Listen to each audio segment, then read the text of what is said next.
Good morning बेटा। अब हमारा आगे टॉपिक है, हमने लास्ट टॉपिक में मेल फीमेल जो ऑर्गन्स हैं उनकी डेवलपमेंट पढ़ी। अब आगे बेटा फर्टिलाइजेशन, कि इन प्लांट्स के अंदर फर्टिलाइजेशन कैसे होती है। Fertilization fusion of male and female gamete. Fertilization का क्या मेथड है बेटा इनके पास। तो फर्टिलाइजेशन आप जानते हैं, fusion of male and female gamete.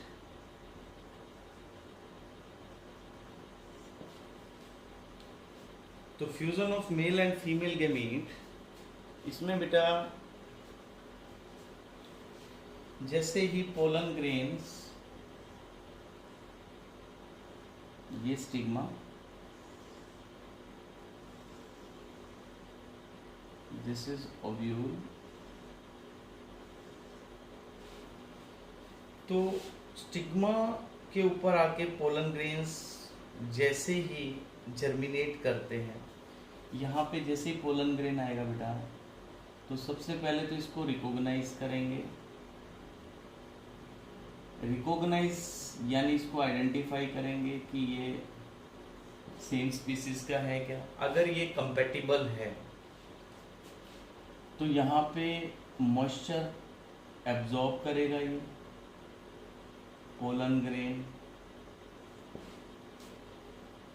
तो मॉइस्चर और शुगर दोनों चीज एब्जॉर्ब करेगा बेटा। तो पोलन ग्रेन सबसे पहले आया, जैसे ही स्टिग्मा के ऊपर आइडेंटिफिकेशन होगी, यानी कि ये सेम स्पीसीज का है, कंपैटिबिलिटी चेक होगी। उसके बाद बेटा इसके अंदर आपको पता है कि वो पॉइंट जहाँ पे, जैसे हमने जब पोलन ग्रेन का स्ट्रक्चर पढ़ा था तब मैंने आपको बताया था ना, कुछ जगह पे ये इंटाइन लेयर थिन होती है या अब्सेंट होती है, उसको क्या कहते हैं, जम्पोर।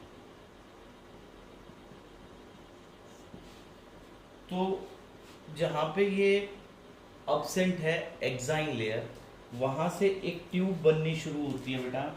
वो ट्यूब किससे बननी शुरू होगी, इंटाइन से। This is actually from intine.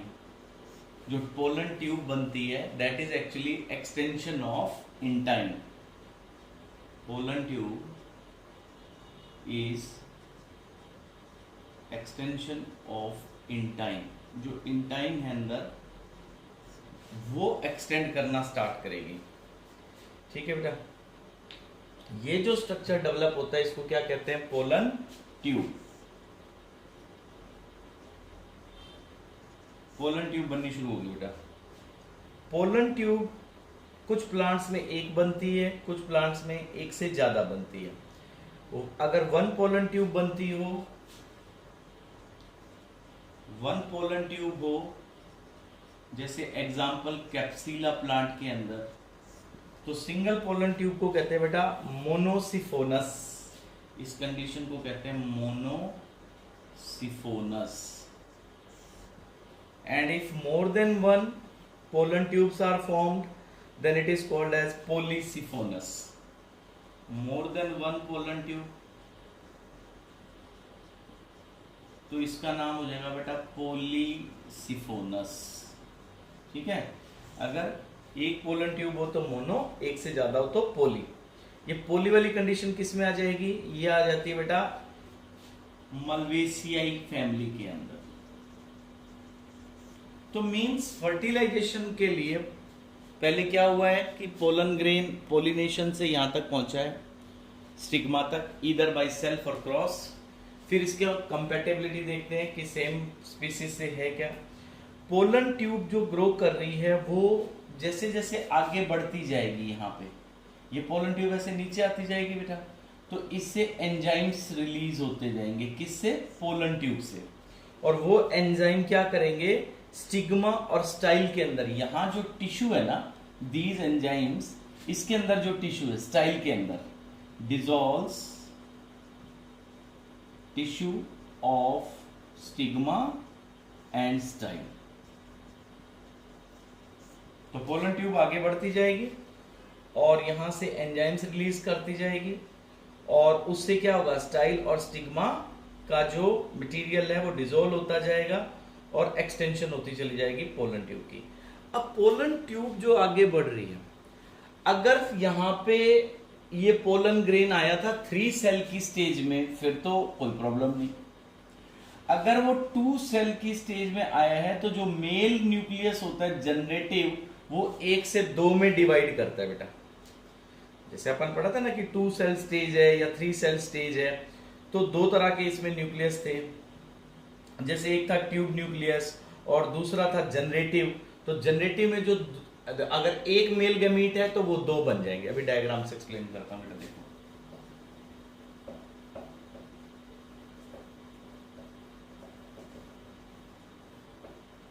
देखो बच्चों, जैसे ये है स्टिग्मा और स्टाइल, यहां पर है पोलन ग्रेन और ये पोलन ट्यूब बन रही है। ये पोलन ट्यूब ऐसे एक्सटेंड होती चली जा रही है और ये पोलन ग्रेन का स्ट्रक्चर होता है। तो इसमें अगर वो ऑलरेडी इसके पास एक था ट्यूब और एक अगर मेल का था तो वो 1 से 2 में डिवाइड कर जाएगा, और अगर ऑलरेडी 3 सेल स्टेज में फिर तो कोई प्रॉब्लम ही नहीं है। तो जब ये ट्यूब बनती है तो आगे जो चलता है वो चलता है बेटा वेजिटेटिव न्यूक्लियस, यानी ट्यूब न्यूक्लियस, यानी ट्यूब सेल। और इससे पीछे जो चलेंगे बेटा ये 2, ये चलेंगे मेल गैमीट जो जनरेटिव थे। ठीक है बेटा। अब जैसे जैसे ये मूव करते जाएंगे, कौन कौन, ट्यूब और मेल गैमीट्स। अब अगर हमने पोलन ट्यूब की ग्रोथ जो अभी देखी है, पोलन ट्यूब की ग्रोथ के लिए क्या क्या एलिमेंट्स रिक्वायर्ड होते हैं। पोलन ट्यूब की ग्रोथ के लिए बेटा याद रखिएगा, पोलन ट्यूब की ग्रोथ के लिए कैल्शियम और बोरोन एलिमेंट रिक्वायर्ड है। These 2 elements are essential for the growth of pollen tube। और टेम्परेचर क्या होना चाहिए, बेस्ट टेम्परेचर होना चाहिए बेटा 20 डिग्री सेल्सियस से 30 डिग्री सेल्सियस। ठीक है बेटा। पोलन ट्यूब में क्या क्या रिक्वायर्ड हो गया, कैल्शियम, बोरॉन और शुगर भी इसको चाहिए। सबसे लंबी पोलन ट्यूब किस प्लांट में बनती है, लॉन्गेस्ट पोलन ट्यूब।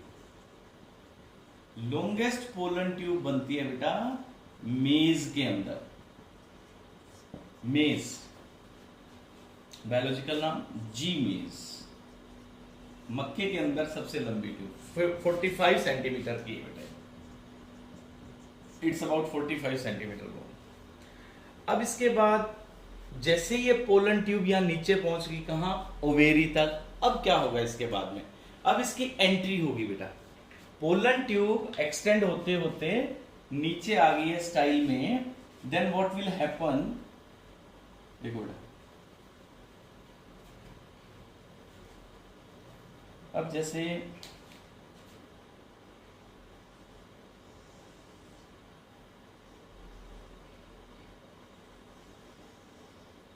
यहां से ये पोलन ग्रेन, ये पोलन ट्यूब ऐसे नीचे एक्सटेंड होती आ रही है बेटा। अब हमें पता है इसमें आगे ये स्ट्रक्चर है किसका, ओव्यूल का, ऐसा जो कॉमन है। ये आउटर क्या होता है बेटा, इंटेग्यूमेंट्स। अब पोलन ट्यूब के पास एंट्री जो होगी वो कई तरीके की है। एक तो है कि वो एंटर करे थ्रू माइक्रोपाइलर एंड, जैसे यहां से एंट्री करे बेटा। If pollen tube enters through the micropylar and तो इसको कहते हैं porogamy. This is called porogamy. And if this tube enters into ovule through the calaza end, अगर वो अपर एंड की तरफ से एंट्री करेगी बेटा, जैसे ये ओव्यूल और पोलन ट्यूब यहां से ऐसे एंट्री कर रही है, तो this is called as कैलाजोगेमी।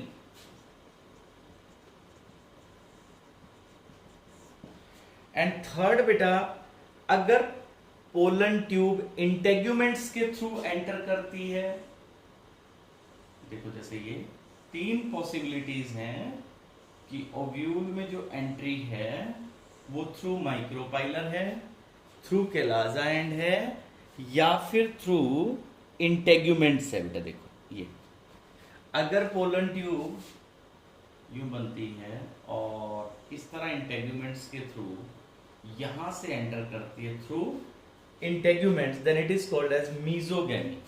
This condition is called as mesogamy. So porogamy, ये एग्जांपल मोस्ट ऑफ एंजियोस्पर्म्स के अंदर ऐसा ही होगा, जैसे फॉर एग्जांपल कैप्सिला में भी यही है। सेकंड बेटा कैलाजोगेमी, ये बिट्यूला और वॉलनट इसका एग्जांपल है, बिट्यूला एंड वॉलनट में। थर्ड बेटा मीजोगेमी, इसका एग्जांपल है क्यूकरबिटा। यस बेटा, क्यूकरबिटा।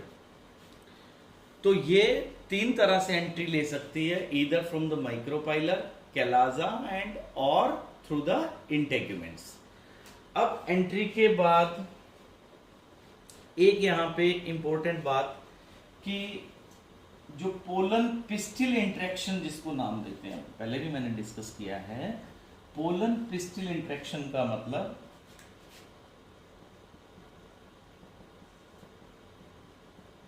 पोलन पिस्टिल इंटरेक्शन का मतलब बेटा, जैसे स्टिग्मा पे, जैसे ये स्टिग्मा बेटे, इसके ऊपर पोलन ग्रेन आता है, यहां पे इसको आइडेंटिफाई करना है, तो क्या वो सेम स्पीसीज से है या नहीं, इसको एक्सेप्ट करना है या रिजेक्ट करना है।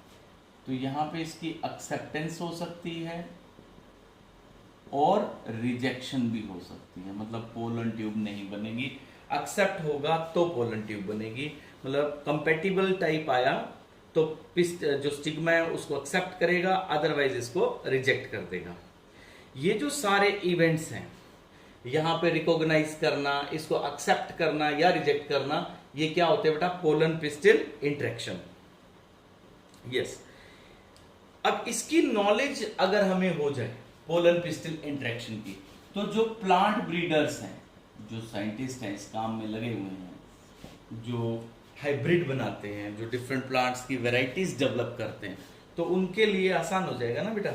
तो इनकम्पेटिबल को भी वो यहाँ पे, अगर हमें इनकी नॉलेज है तो हम इनको चेंज कर सकते हैं, इसको अवॉइड कर सकते हैं, इसको सप्रेस कर सकते हैं और पोलन ट्यूब को ग्रोथ करा सकते हैं, फर्टिलाइजेशन करा सकते हैं। तो प्लांट ब्रीडर्स को इससे बहुत हेल्प मिलती है पोलन पिस्टिल इंटरेक्शन की नॉलेज से। अब आते बेटा कि जब ये ट्यूब एंटर कर गई तो आगे क्या होगा। अब इंपॉर्टेंट टॉपिक है बेटा। अब देखो, जैसे चाहे वो किसी भी एंड से आए, लेट ये ओव्यूल ऐसा है, ये ओव्यूल, इसमें बेटा आउटर कवरिंग आपको पता है ये किसकी है, इंटेग्यूमेंट्स की है। इसके अंदर ये एम्ब्रियो सैक सेल है ऐसी,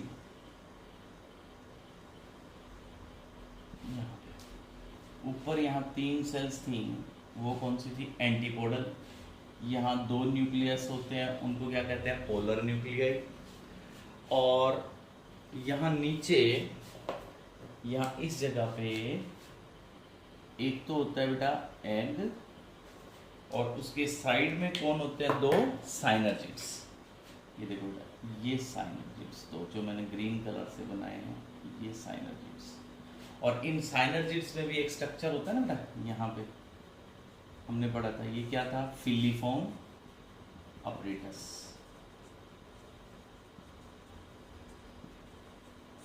यस, पोलन ट्यूब जब एंटर करती है इसमें ओव्यूल में, तो ये जाती है साइनर्जिड्स में। जैसे यहां से ये पोलन ट्यूब आई, it will enter to the synergids. तो जैसे ये साइनर्जिड के अंदर एंटर करती है, तो जैसे यहां से एंटर की, पहले किसके पास गई? साइनर्जिड के पास। साइनर्जिड में ऐसा क्या है? साइनर्जिड के पास ये जो फिलीफॉर्म अपरेटस होता है, इसके पास कुछ केमिकल्स होते हैं जो इसकी ग्रोथ में हेल्पफुल है। तो इसका मतलब ये क्या हो जाएगा? कीमोट्रोपिक मूवमेंट्स। केमिकल्स की हेल्प से जो पोलन ट्यूब की ग्रोथ होगी, तो वो किसके पास है? साइनर्जिड्स के पास, क्योंकि साइनर्जिड्स के पास क्या है? फिलीफॉर्म अपरेटस, जो पोलन ट्यूब को अट्रैक्ट करता है। ये केमिकल्स क्या करते हैं बेटा? पोलन ट्यूब को अट्रैक्ट करते हैं। ये साइनर्जिड के अंदर देखो इस तरफ, ये पोलन ट्यूब को अट्रैक्ट करेंगे, उसकी ग्रोथ करवाएंगे। हाँ जी, कौन? फिलीफॉर्म अपरेटस गाइड करेंगे पोलन ट्यूब को। और पोलन ट्यूब जैसे यहां आती है, तो साइनर्जिड्स जो है, साइनर्जिड्स ये क्या करते हैं? ये डीजनरेट होने स्टार्ट हो जाएंगे, ये खत्म होने स्टार्ट हो जाएंगे बेटा। पोलन ट्यूब आई, पोलन ट्यूब जैसे ही साइनर्जिड के पास जाती है, वो डीजनरेट करना स्टार्ट कर देगा, और इस डीजनरेटिंग, इस खत्म होते हुए साइनर्जिड के थ्रू पोलन ट्यूब एंटर कर जाएगी। ठीक है बेटा, यहां तक समझ आया आपको? तो अब जैसे इसने एंटर किया, तो आगे आगे कौन सा न्यूक्लियस था? सबसे आगे जो न्यूक्लियस चल रहा था बेटा, देखो मैंने बताया था ना अभी आपको, सबसे आगे कौन सा न्यूक्लियस है? ट्यूब। और पीछे कौन से हैं? दो मेल गैमीट्स। ये देखो, इनको रेड पेन से बना रहा हूं मैं, ये देखो, ये मेल गैमीट्स हैं। ठीक है बेटा, यहां तक समझ आया आपको? जो रेड कलर में शो किए हैं वो है मेल गैमीट्स, और जो ब्लैक में है वो है ट्यूब सेल और ट्यूब न्यूक्लियस। इसमें कौन सा न्यूक्लियस है? Tube nucleus. बहुत इंपॉर्टेंट है बेटा ये। सो अब क्या होगा? पोलन ट्यूब की टिप जो होती है वो बस्ट कर जाती है, मतलब यहां आगे से पोलन ट्यूब खुल जाएगी। Tip of pollen tube burst. तो पहले क्या हुआ? साइनर्जिड्स डीजनरेट हुए। सेकंड क्या हुआ? केमिकल्स रिलीज हुए। थर्ड क्या हुआ? कि पोलन ट्यूब बस्ट करती है। इसके बस्ट करते ही तो जो पोलन ट्यूब सारे कंटेंट्स को रिलीज कर देती है। तो इस टाइम पे यहां पे दोनों साइनर्जिड्स डीजनरेट करते हैं, और उसके अंदर एक्स बॉडीज दिखती हैं। वो कुछ एक्स्ट्रा है, वो अपन नहीं करना। अब जब बेटा पोलन ट्यूब एंटर करने के बाद, अब जो इसके न्यूक्लियस रिलीज हुए हैं, जो मेल गैमीट्स यहां पे आए, इन दोनों ने फ्यूजन करनी है बेटा। और जैसे ये पोलन ट्यूब यहां एंटर करती है, ये दोनों न्यूक्लियस फ्यूज कर जाते हैं, ये वाले। अब इनको क्या कह देंगे हम? Secondary nuclei. पहले क्या कह रहे थे? Polar nuclei. Now they are called as secondary nuclei, या डेफिनेटिव न्यूक्लियस भी कह सकते हो। अब जो दो मेल गैमीट्स हैं, ये रेड कलर वाले, इनमें से एक, ध्यान दीजिएगा बेटा, एक तो यहीं फ्यूज हो जाएगा, ये देखो इस जगह पे, और एक इसके साथ फ्यूज कर जाएगा। दो मेल, ये ट्यूब न्यूक्लियस डीजनरेट कर गया, साइनर्जिड्स डीजनरेट कर गई, एंटीपोडल डीजनरेट कर जाएंगी, और जो दो मेल गैमीट्स थे उनमें से एक तो बेटा फ्यूज करेगा किसके साथ? इस एग के साथ। ये एग और ये मेल गैमीट, और एक मेल गैमीट यहां आ गया। तो अब आप देखिए कितनी फर्टिलाइजेशन हुई है? दो। एक फर्टिलाइजेशन तो हुई है एग और मेल गैमीट की, एक फर्टिलाइजेशन हुई है मेल गैमीट और सेकेंडरी न्यूक्लियस की। तो इसलिए हम कहते हैं इसमें कितनी फर्टिलाइजेशन होती है? Double fertilisation. Very very important concept बेटा, it's most important, double fertilisation. तो यहां पे डबल फर्टिलाइजेशन हुआ है, एक मेल गैमीट फ्यूज किया है एग के साथ। यहां पे क्या बन जाएगा? ये दोनों फ्यूज करने के बाद 2n जाइगोट बना देंगे, ये तो बनाएगा एम्ब्रियो बेटा। और ये तीनों फ्यूज करके यहां पे क्या बन गया 3n। जो 3n बना है ये क्या हो गया बेटा, triploid structure. This is triploid structure. इसका क्या काम है, ये फूड बनाएगा बेटा, उस फूड को कहेंगे एंडोस्पर्म। तो एंजियोस्पर्म प्लांट्स के अंदर डबल फर्टिलाइजेशन का जो फीचर है ये इनके अंदर बहुत इंपॉर्टेंट है बेटा। 2 फर्टिलाइजेशन होती है में, देखो ट्यूब न्यूक्लियस का कोई काम नहीं है, साइनर्जिड ने अपना काम किया, डीजनरेट हो गई, एंटीपोडल डीजनरेट हो गई, अंदर कौन कौन बचा, एक एग और एक है सेकेंडरी न्यूक्लियस। जो 2 मेल गैमीट्स आए हैं उनमें से एक फर्टिलाइज हो गया एग के साथ और एक हो गया बेटा सेकेंडरी न्यूक्लियस के साथ, और इसने बना दिया ट्राइप्लॉइड स्ट्रक्चर 3n। क्योंकि 2 फर्टिलाइजेशन हुई है, that's why it's called as double fertilisation. तो डबल फर्टिलाइजेशन एंजियोस्पर्म्स के अंदर होती है। और डबल फर्टिलाइजेशन का फायदा ये है बेटा, एक तो आप कह सकते हो कि ये एंजियोस्पर्म का खास कैरेक्टर है, यूनिवर्सल, सब एंजियोस्पर्म के अंदर ये होता है, उनकी पहचान होगी बेटा, it's universal feature of angiosperm plants. क्यों करवाते हैं ऐसा, देखो बेटा, जब ये फर्टिलाइज करेगा तो जाइगोट बनेगा, मतलब बेबी बन गया, साथ के साथ फूड भी बन गया, मतलब जब बेबी बनेगा उसके साथ साथ फूड बनेगा। तो एनर्जी वेस्ट नहीं करते ये प्लांट्स, ये फूड तभी बनाएंगे जब बेबी आएगा, मतलब जाइगोट बनेगा। ठीक है बेटा।